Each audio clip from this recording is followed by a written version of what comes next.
आज एक बहुत ही अच्छी कहानी आपको सुनाने जा रही हूँ। आप समझ ही गए होंगे कि कहानी कुछ अद्भुत तो ज़रूर ही होगी। कहानी है रोटी की। जी हाँ, रोटी जो कि गोल होती है, चौकोर होती है और बड़ी मेहनत के साथ बनाई जाती है। कहा भी जाता है, माँ-बाप ने रोटी बनाना नहीं सिखाया, तो मतलब रोटी कितनी इम्पोर्टेंट है। काम कर लो नहीं तो ससुराल में जाके क्या करोगी? रोटी बनाना तो सीख लो। तो स्वाद है, हालाँकि जो पुरुष रोटी बनाते हैं उसमें स्वाद ज़रा ज़्यादा आ जाता है, तभी तो हम उछल जाते हैं खाना खाने। अच्छी लगती है ढाबे की रोटियाँ बेहतरीन, मगर फिर भी अम्मा के चूल्हे की रोटी की तो बात ही कुछ और है। चाहे कितना भी कर लो, जहाँ नारी होती है वहाँ मंगल ही मंगल होता है। वैसे तो कोई कुछ भी कर सकता है, स्वतंत्र हैं, स्वतंत्र भारत के स्वतंत्र नागरिक। किस्सा है रोटी का। आप सोच रहे होंगे जली हुई रोटी। एक आदमी थक हार के आया था, बहुत थक गया था, भूख बहुत तेज़ लग रही थी। उसने अपनी पत्नी से कहा कि रोटी बना दो। पत्नी ने फटाफट रोटी बनाई, मगर तभी क्या, उसने देखा अरे! ये क्या कि सब्ज़ी तो बहुत थोड़ी-सी है।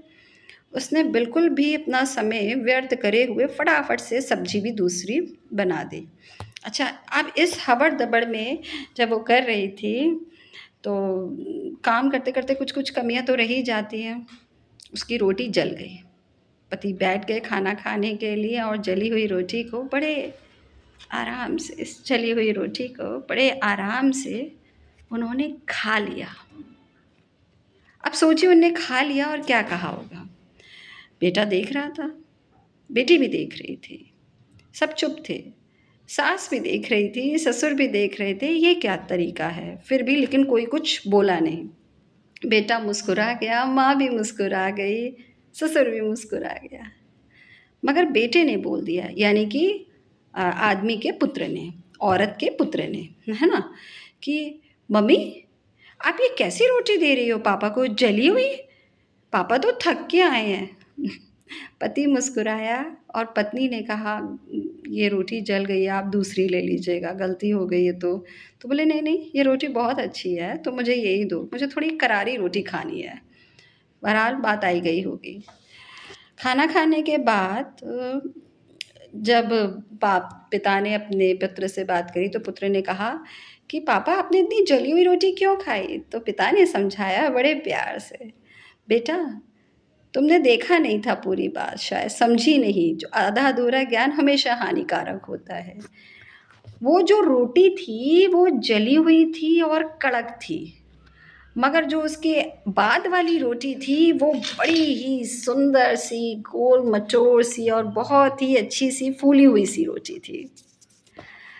लेकिन वो जो रोटी थी ना वो बड़ी अच्छी थी। तो जब उन्हें पहली रोटी दी तो उस रोटी का स्वाद अच्छा था, दाल उसमें अपने आप आ रही थी, डूब नहीं रही थी रोटी। मतलब उसको जब तोड़ा गया तो वो आराम से टूट गई और मैंने उससे दाल और सब्ज़ी बिल्कुल ऐसे खा ली जैसे चम्मच से, और कुरकुरा स्वाद आ रहा था, वो अलग।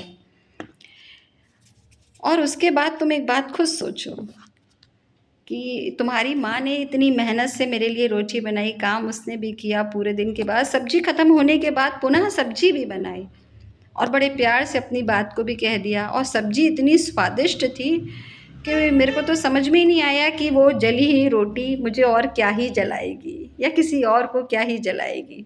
तो जो खुद इतना दुखी हो, परेशान हो, वो किसी और को क्या ही परेशान करेगा। इस बात को सुन के उसकी पत्नी की आँखों में आँसू आ गए। उसका बेटा समझ गया कि भाव देखना चाहिए। छोटा-सा बच्चा समझ गया, कितनी मेहनत लगी है। तो और रोटी को कमाने में बहुत मेहनत लगती है, उसको बनाने में उससे कहीं ज़्यादा मेहनत लगती है। और अगर आप किसी को बैठा के खिला रहे हैं बड़े प्रे